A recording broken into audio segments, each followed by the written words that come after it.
Assalamualaikum warahmatullahi wabarakatuh. Dalam rangka melaksanakan kegiatan masa libur kerja, saya bersama teman sudah menjadi kebiasaan untuk melakukan penelitian yang menurutku penting dan mungkin tidak penting untuk orang lain. Seperti pada awal kata pendahulu ini, saya menyatakan bahwa diri saya bukanlah jebolan sekolah akademis yang memuat tentang perjalanan jenjang pendidikan sekolah perguruan tinggi, entah perguruan tinggi negeri maupun swasta.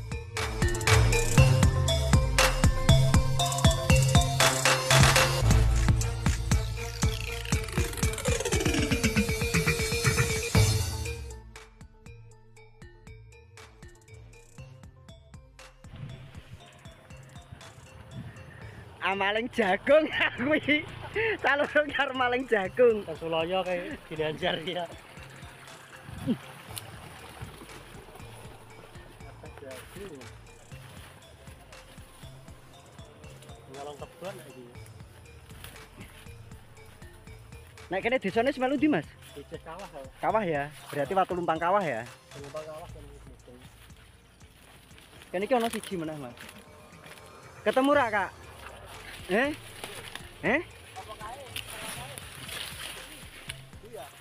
Nonggon galengan kok, Mas. Ayo kuwi to, Dul. Lah yo kuwi. Ayo kuwi. Bener kuwi, Mas, Watu Lumpange. Heeh. Lah, pelas sawahmu lho, Bar. Lah, Bar. Ini nang sawahmu kabeh. Sawahmu Bar. Kuwi lho, Kak. Heeh, ya kuwi Watu Lumpange. Masih melanjutkan perjalanan belusukan di Desa Kawah, Kecamatan Pringapus, Kabupaten Semarang. Khususnya di Desa Kawah, banyak sekali temuan-temuan benda cagar budaya berupa batu lumpang atau watu lumpang.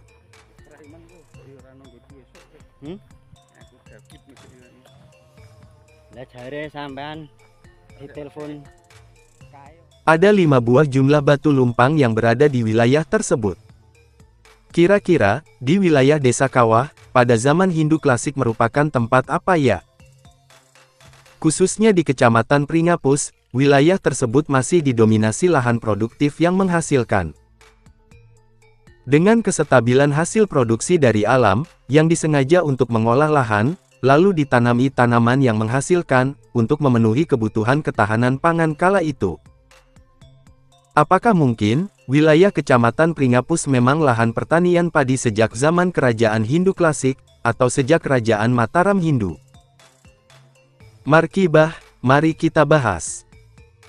Di depan rumah orang tadi, di depan rumah warga, terus di dekat sungai, terus yang satunya sudah saya upload yang namanya Watu Lumpang. Watu Lumpang siapa? Watu Lumpang Bagodek ya? Watu Lumpang Bagodek ya? Lah ya sing mau toh.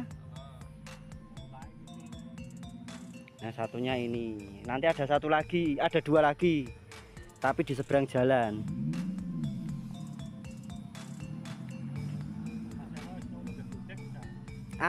Ya mbek aku toh Mas pas kae.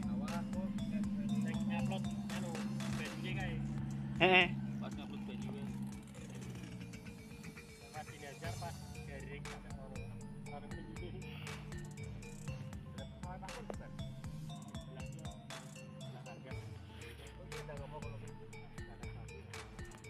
Kandang jerapah.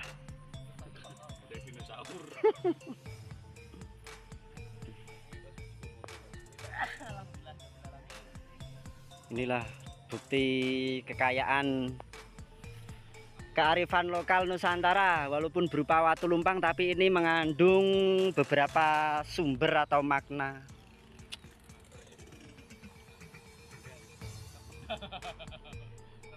Nanti saya catat ke fungsi daripada watu lumpang. Wes tak sekok kene lho.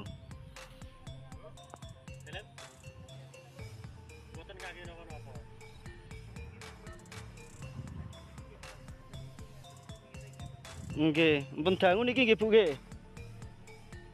Sik adekone kono, Kak.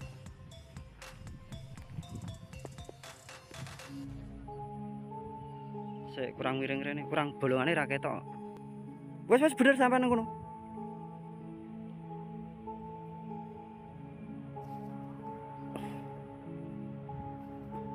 Wis yo. Bisa melu kawah. Jati Pelayan, kuwi Jati Pelayan kono. Selama perjalanan belusukan dari tempat yang kita tentukan, memang kebanyakan objek yang kita temui berupa watu lumpang dan sebuah watu lesung saja. Sedangkan fungsi daripada watu lumpang tersebut adalah 1. Watu lumpang memang sengaja dibuat untuk mempermudah suatu pekerjaan. Misalnya, watu lumpang dibuat lalu difungsikan untuk menumbuk hasil dari pertanian. 2. Keberadaan watu lumpang dijadikan sebagai patokan tentang awal mula tumbuh dan berkembangnya suatu peradaban yang pertama kali di sebuah wilayah. Tumbuh kembangnya peradaban itu mendapatkan nama toponimi dengan sebutan kerajaan. 3. Watu lumpang diciptakan sebagai sarana atau alat upacara saat datangnya masa tanam. Kalau untuk sekarang ini disebut dengan ritual wiwitan. Sedangkan ritual wiwitan itu sendiri masih berjalan, dan masih ada hingga sampai saat ini. Wilayah-wilayah yang masih mempertahankan adat budaya tersebut adalah di Pulau Jawa dan Pulau Bali khususnya. 4. Masa peralihan merupakan sebuah masa yang berkembang lebih maju dari segi ritual keagamaan dan ritual upacara lainnya. Watu lumpang dijadikan sebagai bukti masa peralihan tersebut. Masa peralihan dari prasejarah menjadi sejarah. Prasejarah, di mana orang-orang masa itu belum mengenal tulisan, dengan kehidupan yang sering berpindah-pindah. Tumbuh kembang kehidupannya masih bernaung di dalam goa dan pemanfaatan sumber daya alam yang mampu mencukupi kebutuhan hidup yang hanya sesaat. Sedangkan sejarah adalah suatu peradaban yang sudah menciptakan dan mengenal tulisan. Dengan kehidupan yang sudah menetap dan menjadi sebuah peradaban. Tumbuh kembangnya tidak berpindah-pindah, dan masih tetap bertahan di wilayah yang didiaminya. Bertahan hidup dengan membangun dan mengembangkan sistem pertanian yang mampu menghasilkan, yang mampu memberikan, yang mampu mencukupi, untuk kebutuhan hidup dalam kesehariannya. Ditunjukkan sebagai masa peralihan, watu lumpang yang memiliki pasangan berupa alu, yang notabene sama-sama berbahan baku dari batu yang terpahat. Dengan perkembangan zaman disebutkan dengan lingga Yoni Rebon, yang digunakan sebagai piranti untuk pemujaan dan disimbolkan sebagai Trimurti dalam keyakinan Hindu Siwa. Artinya, watu lumpang dan alu merupakan jejak masa peralihan dari prasejarah berkembang ke peradaban bersejarah. Bentuk daripada watu lumpang itu sendiri sangat bermacam-macam. Bulat pipi atau bulat melebar ke samping, bulat panjang ke bawah, bulat setengah lingkaran mirip dengan bentuk mangkok, dengan berbagai macam ukuran yang berbeda-beda. Sejauh kita mengadakan belusukan, banyak dari watu lumpang yang kita jumpai. Akan tetapi, di satu wilayah, yang menjadikan tujuan akhir kita belusukan. Iki watu lumpang, kene desane ngendi? Kawah ya. Emang telu berarti kawah. Iji, loro, telu sampai leno sawah. Oh. Iki dhisik lemune ning ndi apa asline kene? Asline kene.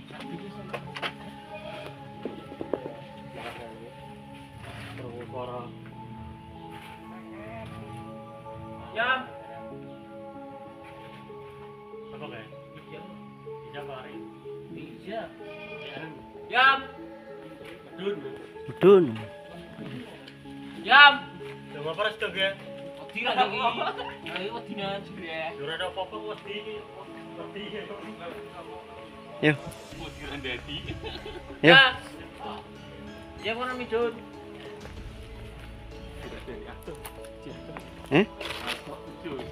Masa ada ora apa-apa.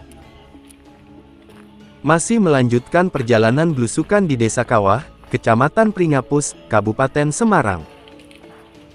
Khususnya di Desa Kawah, banyak sekali temuan-temuan benda cagar budaya berupa batu lumpang, atau watu lumpang. Ada 5 buah jumlah batu lumpang yang berada di wilayah tersebut.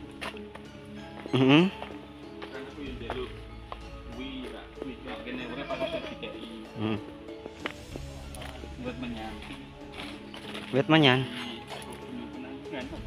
Gunung Penanggungan, heeh. Ono dhek nganu bibit, tapi cilik-cilik wi. Kira-kira, di wilayah Desa Kawah, pada zaman Hindu klasik merupakan tempat apa ya? Khususnya di Kecamatan Pringapus, wilayah tersebut masih didominasi lahan produktif yang menghasilkan.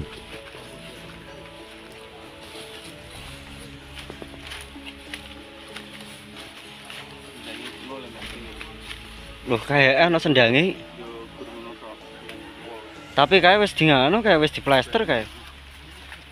Lah. Dengan kestabilan hasil produksi dari alam, yang disengaja untuk mengolah lahan, lalu ditanami tanaman yang menghasilkan, untuk memenuhi kebutuhan ketahanan pangan kala itu. Apakah mungkin, wilayah Kecamatan Pringapus memang lahan pertanian padi sejak zaman kerajaan Hindu klasik, atau sejak kerajaan Mataram Hindu?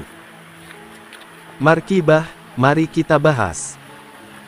Kehidupan masyarakat Jawa kuno, sudah mengenal kehidupan bercocok tanam seperti yang terlihat pada relief Karmawibangga, panel nomor 65. Relief ini menggambarkan sebuah bangunan kecil atau dangau, dengan anjing berada di bawahnya. Wah, lagi apa iki sumur? Sumur. Begini iki sedang. Begini metu. Ya, bawa jeneng anu ya, sing kapan kok?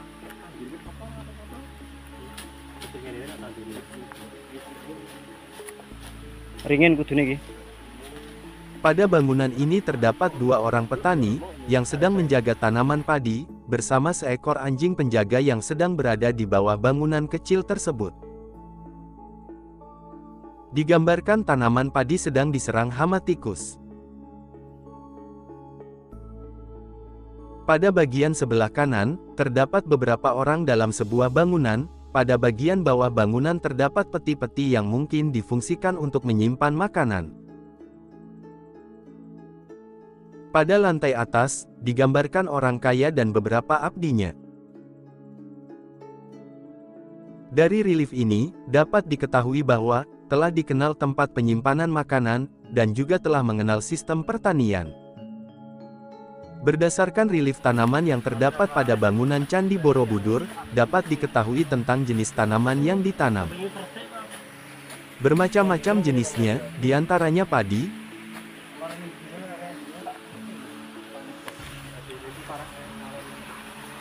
jagung, pisang, Menyan. Aweteng anu ning kene garing.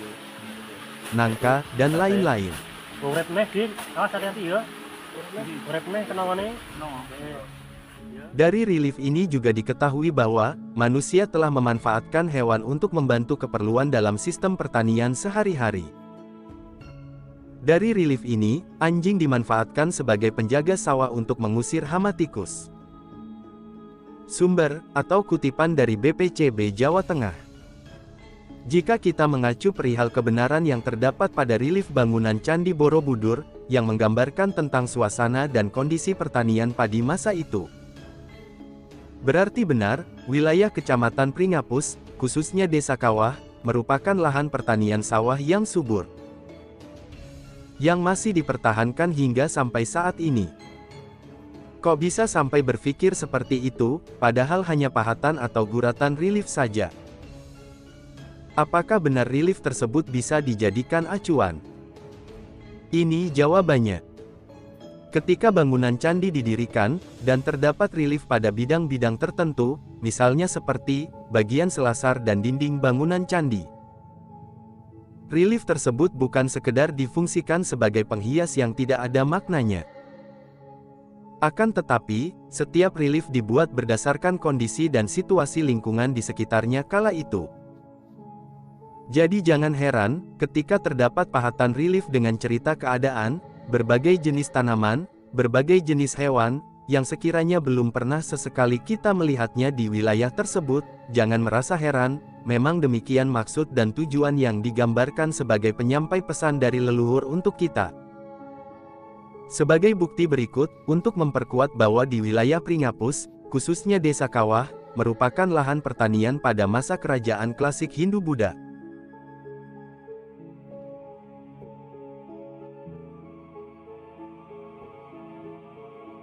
Banyaknya watu lumpang yang terdapat di wilayah tersebut. Memberikan gambaran bahwa, pada zaman itu, leluhur kita sudah mengenal alat yang dibuat dengan tujuan untuk mempermudah suatu pekerjaan. Selain itu, temuan-temuan bangunan ritual untuk pemujaan berupa bangunan candi. Walaupun hanya sisa dari reruntuhan saja, juga memberikan bukti ketaatan leluhur kita, dalam memegang teguh suatu keyakinan, untuk lebih mengenal dewa yang dipujanya, yang dianggap sebagai penolong dari segala permasalahan dan kesulitan. Permasalahan dan kesulitan tentang kehidupan, pertanian, dan termasuk tentang politik juga. Apa buktinya, kalau banyak temuan reruntuhan bangunan candi di wilayah Pringapus, khususnya di Desa Kawah. Di Desa Kawah ditemukan benda cagar budaya berupa lingga semu atau lingga patok. Benda tersebut telah diselamatkan oleh salah satu warga Desa Kawah. Penemuan lingga patok tersebut di lahan persawahan yang masih dalam lingkup wilayah desa.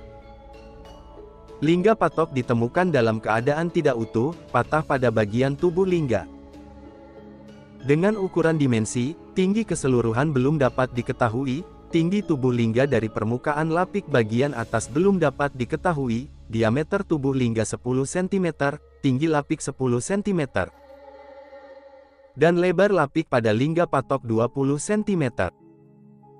Apa fungsi dari lingga patok tersebut? Untuk mengetahui fungsi daripada lingga patok tersebut adalah 1. Sebagai pembatas wilayah tanah sima, atau tanah yang dibebas pungutan pajak dari pemerintahan. Seringnya, lingga patok ditanam dan terdapat pada seputaran bangunan candi. Itu artinya, berdirinya bangunan candi tidak dipungut biaya pajak dari pemerintahan pusat atau wilayah. Akan tetapi, masyarakat kala itu diwajibkan untuk perawatan atas berdirinya bangunan candi tersebut.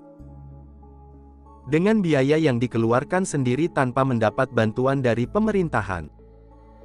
Selain untuk itu, lingga patok juga dijadikan sebagai batas wilayah pertanian. Misal, raja telah menganugerahkan sebidang tanah untuk dikelola sebagai lahan pertanian. Penganugerahan tersebut diberikan kepada masyarakat yang menduduki wilayah terpilih. Karena berjasa dalam bidang atau sistem keamanan, kemakmuran, seiring berjalannya kelancaran, dan kemajuan pemerintahan di kerajaan.